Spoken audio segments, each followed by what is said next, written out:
Alors, je me présente, je suis Madame Lucera, psychologue clinicienne santé scolaire de MRS, Centre de référence Les Sources. Là, j'ai fait un petit travail juste à la dernière minute. Je ne savais pas que je dois présenter, alors j'ai fait de mon mieux. Alors, je vous remercie de votre présence et je remercie euh, les responsables du ministère pour l'invitation. Alors, on ne pas tarder. Voilà, il y a trois critères que j'insiste à soulever. C'est qu'est-ce que le stress des examens et comment se manifeste le stress des examens et comment gérer le stress des examens pendant les examens. Là, le plus important, c'est gérer le stress pendant l'examen. Là, il y a pas mal de stratégies qui se fait avant les examens, que ce soit avec l'élève ou avec les parents et le staff éducatif et l'entourage là où il vit l'enfant. Voilà. Alors, en premier lieu, qu'est-ce que le stress des examens? Alors, le stress des examens, c'est un état émotionnel accompagné de réactions psychologiques et physiques inhabituelles résultant de divers facteurs tels que la peur de l'échec, les attentes des parents, le manque de confiance en soi ou des problèmes de santé. Alors, un certain niveau de stress est normal et peut même être bénéfique si elle est canalisée vers l'étude et l'amélioration de soi. Cependant, il est essentiel de ne pas laisser cette anxiété devenir paralysante en la transformant en motivation pour réussir et accomplir des objectifs. Elle peut devenir un catalyseur pour atteindre des aspirations personnelles. Comment se manifeste le stress des examens? Alors, là, la manifestation du stress pendant l'examen, on a des sensations physiques, vous avez déjà soulevé. Alors là, une angoisse et des pensées automatiques. Là, tout ça, on est dans le cadre d'un trouble anxieux généralisé. Alors, physique. Donc, on va commencer par l'aspect physique. Sensations somatiques, euh, étouffement, pesanteur thoracique, soupir, hyperventilation, céphalée, modification sensorielle, difficulté de concentration ou de mémoire, mémorisation. Voilà. Le côté psychologique. Cognition, c'est tout ce qui est en rapport avec les pensées automatiques, les prérequis à l'enfant. Généralement, les enfants, c'est par rapport à leur éducation. Hein, ils ont des pensées automatiques. L'anticipation par rapport à l'échec et tension, peur, irritabilité, impatience, angoisse et la panique. Voilà, il y a des images ou des pictogrammes qui expliquent les états du stress psychologique. Voilà. Sur le plan comportemental, on a généralement une inhibition, agitation, maladresse, fuite, évitement de situations ou d'activités, recherche répétée des rassurances et d'aide. Là, malheureusement, généralement, nos parents et les enseignants et tout ce qui est en rapport avec l'enfant scolarisé, il y a des réactions de l'enfant que généralement, il n'est pas bien compris. On analyse mal et interprète mal la réaction de l'enfant.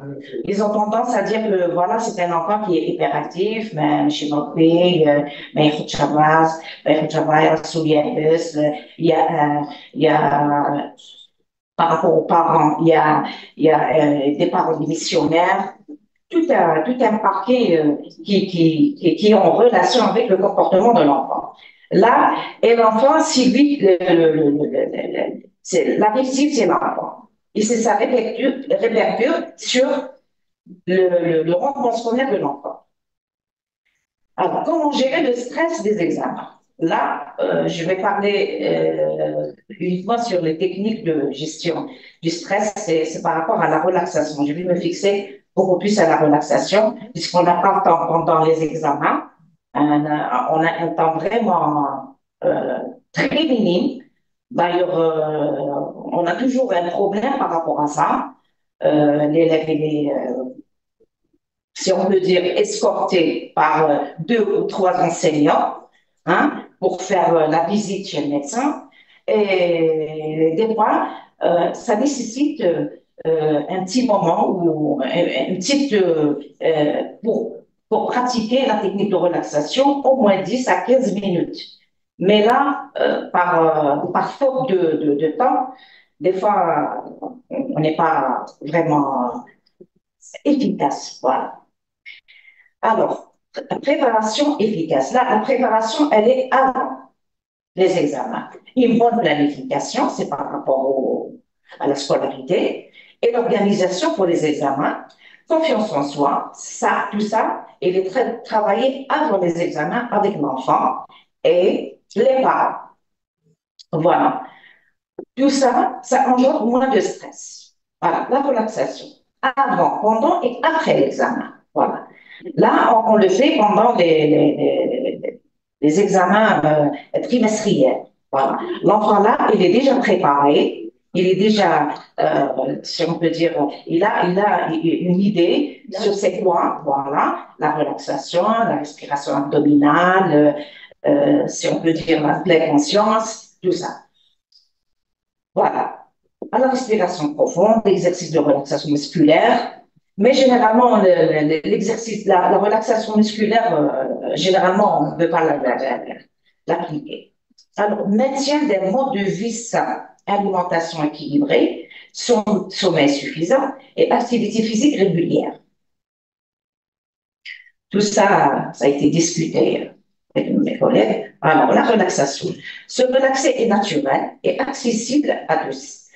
Entre autres bienfaits, la relaxation permet de ralentir le rythme cardiaque, de diminuer la pression artérielle et le taux de cortisol, l'hormone du stress. Et là, c'est très important. Généralement, nos enfants, ils sont irrités, ils ne le savent pas. Même les parents, ils prennent, je ne sais pas, quel espèce, donc, c'est par rapport au l'excitation par rapport aux hormones du stress, la délivrance des hormones du stress. Voilà. Utilisez cette technique régulièrement dans la journée avant d'atteindre un niveau de stress trop important. Voilà. C'est pour ça, d'où l'intérêt de la prévention. Là, prévenir mieux de guérir. Voilà, c'est la technique de respiration. Alors, la respiration. Là, c'est une technique, c'est juste, c'est un petit rappel.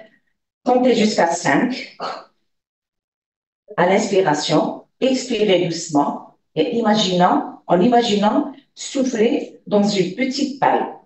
Pratiquez régulièrement la respiration abdominale. Là, c'est un exercice que l'enfant ou l'élève doit, il doit s'exercer à la maison. Pour une fois, dans la situation où il est appelé à faire un examen décisif, il est déjà, il peut se contrôler. Là, il peut gérer ses émotions. Relaxation simple. Là, c'est une relaxation simple. Secouez doucement tout votre corps. Là, c'est ce qu'on fait pendant les examens, l'infirmerie. Secouez doucement le corps et sauter sur place. Ça, c'est après l'intervention du médecin. Voilà. Sur place, levez les bras vers le ciel en inspirant, relâchez en expirant. Répétez 2 fois. Là, mais là, cet exercice, si c'est un enfant qui est déjà suivi chez nous, non, il le connaît déjà. Il connaît déjà cette pratique. Mais comme il y a des enfants qui ne font pas de suivi psychologique, alors là, on est obligé de leur apprendre, mais ça ne prend pas beaucoup de temps, pas plus de 5 minutes. Voilà. Relaxation progressive. Voilà, serrer les poings. Là, c'est musculaire. beaucoup plus musculaire. Voilà, serrez les poings, contractez les biceps et les avant-bras, puis relâchez. Faites des cercles avec la tête, voilà, dans les deux sens, puis relâchez. Grimacez, plissez le front, remontez les épaules, puis relâchez. Ouvrez les épaules vers l'arrière en inspirant profondément, maintenez, puis relâchez. Étirez les jambes, pieds flex, contractez les muscles des tibias, puis relâchez. Voilà. Étirez les jambes, pieds tendus, contractez, moelle cuisse, fesses, puis relâchez. Voilà. Imagerie mentale. Imaginez un bel endroit et explorez-le avec vos sens. Là, pensez à un souvenir heureux et revivez-le. Là, c'est vrai que c'est pas évident voilà, c'est par rapport au temps, mais généralement, on utilise la technique du mandala pendant les séances de psychothérapie. Là, c'est pour maintenir la concentration sur le sujet. Je l'entends, mais l'élève mélange. Voilà. Ne pensez pas une chose. Voilà, une chose, uniquement une chose. Voilà. Alors, concentration, choisissez un objet sur votre bureau et examinez-le en utilisant vos sens. C'est dans le même sens. Voilà. C'est pour recapter l'élève sur son sujet d'examen. Automassage, là, c'est l'automassage. On peut le faire même en étant assis. Le crâne, effectuer des pressions du sommet du crâne jusqu'à la nuque avec les doigts.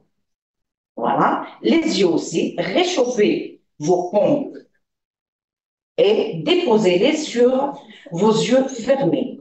Massez doucement les paupières. Plexus, faites de petits cercles avec les doigts sur le plexus dans le sens des aiguilles d'une montre pour dénouer les tensions. Merci de votre attention. C'est vraiment très... Pour une présentation de dernière minute.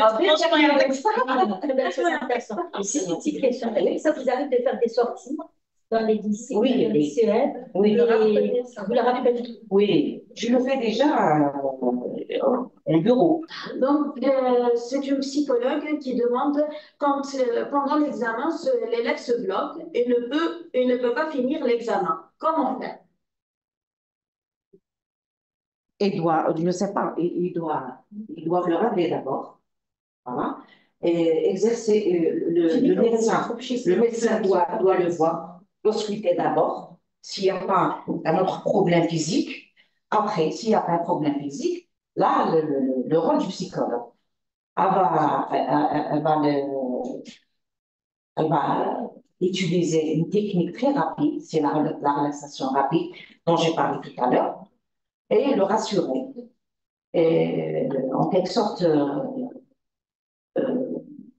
lui faire expliquer que c'est pas grave, c'est pas urgent, le plus important c'est sa santé. Là, on est là pour l'aider. Et aussi, le staff éducatif, là, il est là pour l'aider. Voilà, des fois, là, le staff éducatif met de pression. Il y a des élèves, des fois, ils nous rapportent qu'ils étaient vraiment gênés ou mal à l'aise, ou les surveillants n'ont pas voulu les faire sortir pour aller chez l'infirmière. Alors là, il y a ce genre, voilà. Il y a ce genre de problème. C'est pour ça que la tension augmente, surtout par rapport à la relation avec le staff éducatif. Là, on a parlé donc des directives. Mais il faut le calmer, le rassurer. Au bout de 10 minutes, maximum 15 minutes, il va rejoindre ça.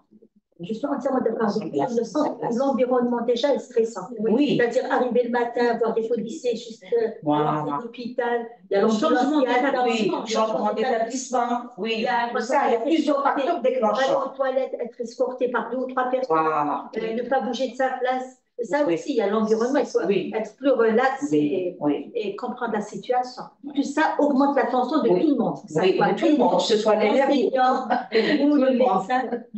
Donc, Oui. ça reste quand même des examens très, très stressants. Malheureusement, là, on espère bien que ça va changer plus tard. Voilà. Pourquoi pas? Parce que 5 jours, c'est très lent et Non, fatigant vous pour savez, tout le monde. le cerveau qui peut tenir 5 jours Oui. en alerte, ça c'est. Oui. D'ailleurs, Surtout la lourdeur, déjà, c'est lourd. Oui.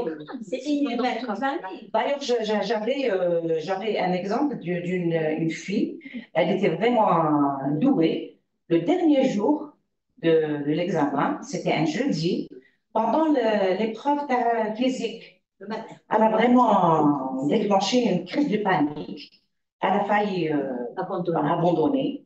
Alhamdulillah, avec un petit voilà, j'ai pu la faire sortir de la classe avec, avec une certaine raideur avec le chef de centre. Justement, le problème, c'est que les chefs de centre, il n'y a pas une coordination entre nous, le staff dans la santé ou le staff éducatif.